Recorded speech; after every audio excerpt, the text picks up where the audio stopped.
with the other radicals which we have already done under salt analysis till group third.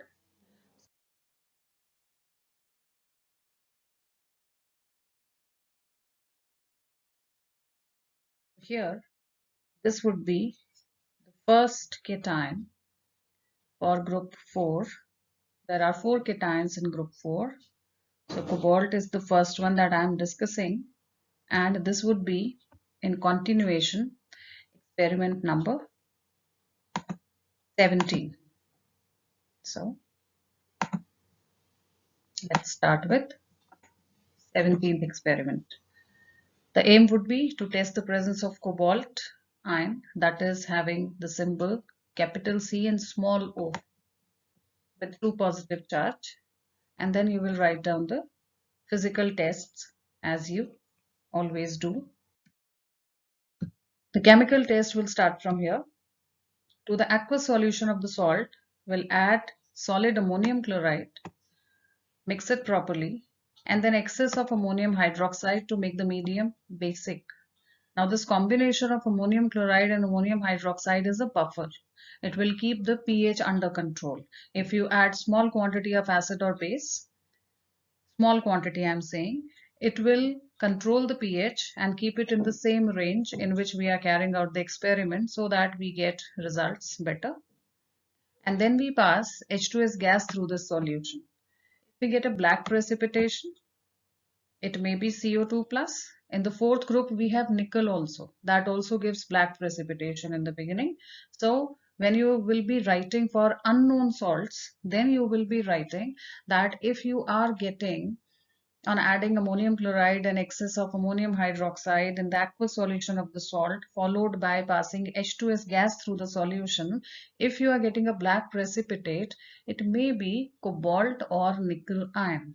Right now, we are specifically talking about cobalt. This is not the unknown salt. So we will write only CO2 plus here. Then we'll collect the black precipitate in a test tube and dissolve it in aqua regia. Aqua regia is a very strong and important chemical. It is 3 parts concentrated HCl and 1 part concentrated nitric acid, and will heat the solution to dryness. Once you get the solution, put it in a china dish and keep heating it carefully till all the liquid evaporates and you will get a bluish residue. The residue will be taken in a test tube from the china dish, as I was explaining, and then we'll dissolve it in distilled water. We'll obtain a solution. The solution has to be divided into 2 parts. To the first part, we'll add a few drops of ammonium hydroxide first, and then acetic acid, and then add 2-3 crystals of potassium nitrite, which is solid, and heat the contents of the test tube. We'll get a yellow precipitation. And one thing, when you take that residue which you obtained and dissolve it in distilled water, it's going to give you a pinkish or violet pinkish kind of solution, which is an indication that yes, we are moving in the right direction. This may be CO2 plus. Then I was telling about this yellow precipitation. If on carrying out this particular experiment and you are getting a yellow precipitate, it means it is cobalt. This is confirmatory test. To the second part, we'll add 1 ml ether and a few drops of ammonium sulfocyanide, ammonium thiocyanate, and shake well. Ammonium sulfocyanide or ammonium thiocyanate is the same thing. So you just take these chemicals in the test tube and shake the contents well and then allow it to stand for some time. You will get a blue color in the upper layer. This again confirms there is cobalt.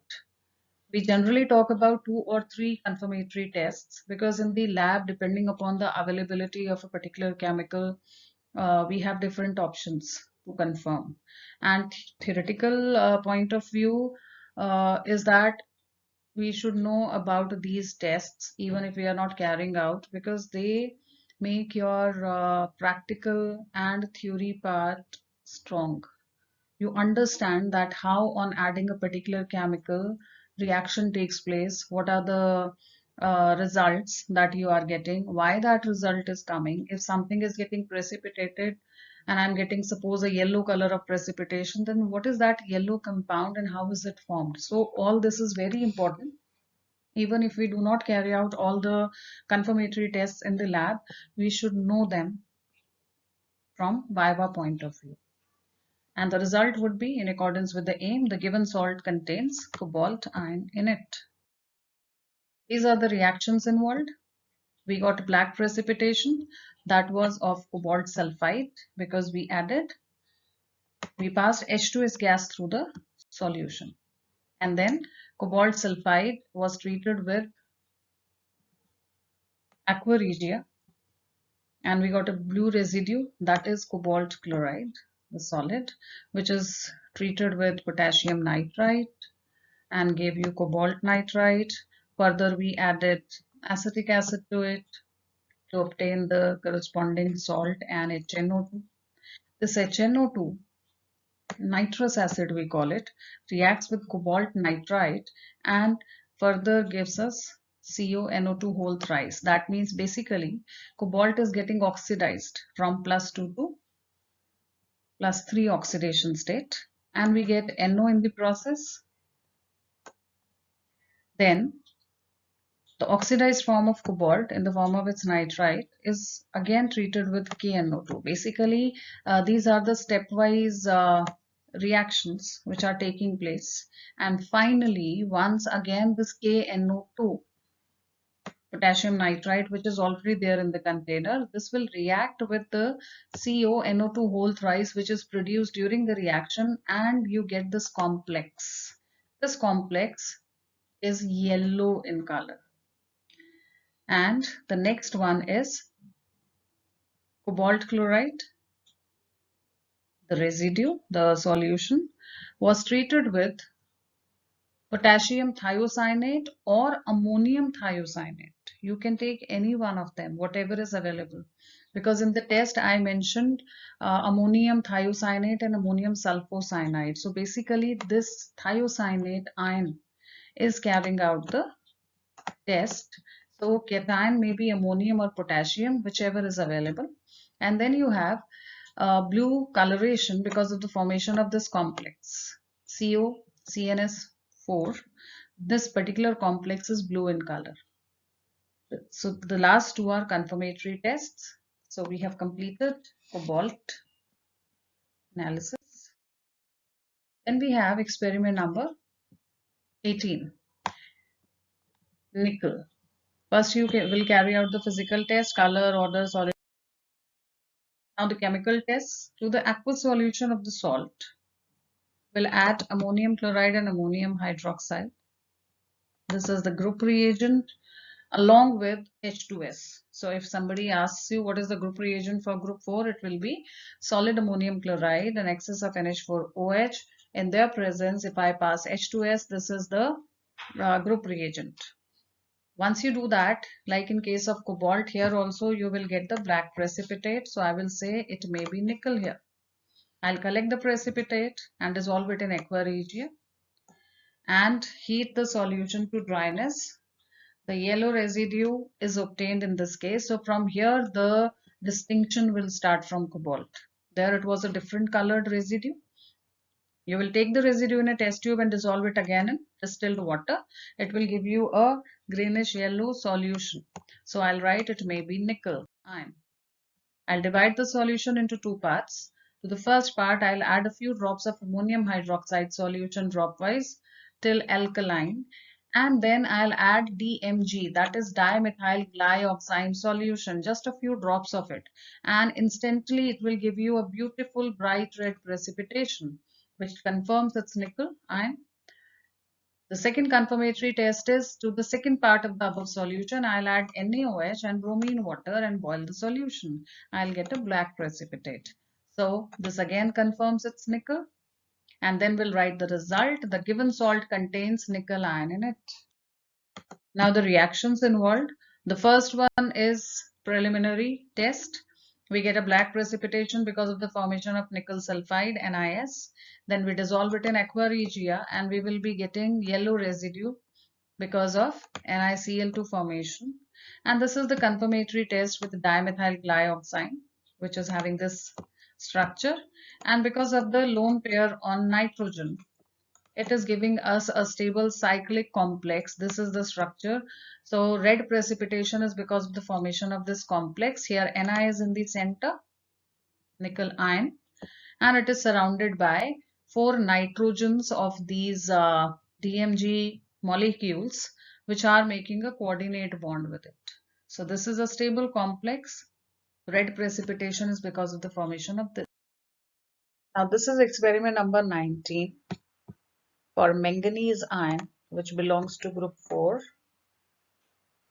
So the aim would be to test the presence of manganese ion, that is Mn2 plus, in the given salt. After the usual physical tests, we'll carry out the chemical test. So first preliminary test is going to be same as for nickel and cobalt we have done, because they all belong to same group. So we will be making use of the group reagent for fourth group, that is solid ammonium chloride and excess of ammonium hydroxide, followed by passing H2S gas through this solution. So to the aqueous solution of the salt, add solid ammonium chloride and excess of ammonium hydroxide, and then pass H2S gas through the solution.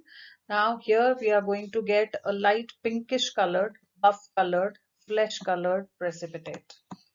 This is the characteristic precipitation, which tells you that there are very strong chances that we are having manganese in that particular salt. So I'll write it may be Mn2 plus. The next chemical test is sodium hydroxide and bromine water test. In this test, we'll collect a part of the flesh-colored precipitate in a test tube and dissolve it in dilute HCl. After that, we need to boil the solution to boil off any extra H2S which is there. After that, we are going to add NaOH solution to it. Be very careful that here you should not add a lot of HCl. Otherwise, its neutralization and then making the solution basic by NaOH will take a lot of time and waste a lot of chemical. So such things we have to keep in mind. Take minimum quantity of precipitate, minimum quantity of required HCl, so that you get better, quick and good results. When you do this, you'll get a white precipitate. Then add bromine water to the white precipitate. It's going to turn black or brown, which again confirms that there is manganese in the given salt. Another confirmatory test is lead oxide test. To the second part of the precipitate, add a little of lead dioxide powder and concentrated nitric acid, which will be then boiled, cool it down and allow it to stand for some time. You will get a pink coloration, which confirms there is the presence of manganese ion in the given salt. Then we'll write the result accordingly. The given salt contains manganese ion in it. The reactions involved are like this. When you pass H2S through the basic solution of manganese salt, you get a buff colored precipitation. That is because of the formation of manganese sulfide. This is dissolved in dilute HCl. We get a white precipitate after adding NaOH, but here initially it will be just giving you manganese chloride in aqueous medium. It will dissolve, and when you add NaOH to this manganese chloride, it's going to get hydrolyzed in basic medium to give you the manganese hydroxide, which is a white precipitate. Then manganese hydroxide, when comes in contact with bromine water, this is the nascent oxygen, which is responsible for making the brown or blackish precipitation of this compound. In the end, lead dioxide test, it will give you the pinkish coloration because of the formation of permanganate ion, MnO4, with a negative charge. So this completes manganese ion. Now the last cation, which belongs to group 4, there were 4 cations. Cobalt, nickel, manganese we have done. This is experiment number 20, which has zinc ion in it. So the aim would be to test the presence of zinc ion in the given salt. We'll write the physical tests after observing the salt carefully. And then the chemical test. First is preliminary test. Now we all know what is to be done here. If it is group 4, the group reagent is ammonium chloride, excess of ammonium hydroxide followed by passing H2S gas through this solution, aqueous solution. In the case of zinc, you will get a dirty white precipitate, dull white. So it may be zinc ion precipitated as zinc sulfide. Then we'll collect the precipitate in the next step in a test tube and dissolve it in dilute HCl. Same way, boil it so that you boil off any extra H2S if it is there. Divide the solution that you obtain into two parts. So the first part, add NaOH. It will again give you a white precipitation, which will be soluble if you make the solution highly basic. If you take excess of NaOH, this white precipitate will dissolve. Sometimes what happens, we do not add this NaOH here dropwise. This is very important. If you don't do that and you already add excess of NaOH, you will not be able to observe the white precipitate because it dissolves in excess of NaOH. So whatever tests are being talked about, being discussed with you, do them as it is. Use minimum chemical, do it meticulously so that you get proper results, and it will confirm there is zinc if you get the white precipitate which dissolves in excess of NaOH. And to the second part, add potassium ferrocyanide solution, K4FeCN6 ferrocyanide, and it will give you a white or bluish white kind of precipitate which confirms again there is zinc in the given salt. The result would be the given salt contains zinc ion in it. Then the reactions involved. First, you will get a dirty white precipitate of zinc sulfide, ZnS. You'll dissolve it in dilute HCl. It will give you zinc chloride. The zinc chloride, when reacts with NaOH, exactly same kind of reactions as we have done for manganese. So it's not difficult to remember. If you have understood how it happens, it will give you a white precipitation of zinc hydroxide. And if you add excess of NaOH, it is going to make sodium zincate, which is water soluble. The aqueous medium is there, and the complex is formed in the presence of excess of NaOH. So in that basic medium, it is soluble. And the last confirmatory test is zinc chloride solution is treated with potassium ferrocyanide, K4FeCN6. It will give you a bluish white precipitate or simply a white precipitate because of the formation of this complex. That completes group 4 cations. The next presentation will be about cations belonging to group 5. There are 3 cations, barium, strontium, calcium, and the last would be magnesium, which belongs to group 6. That will complete the individual tests for all the ions, and then we'll start with the test for unknown salt by using all this knowledge. Thank you.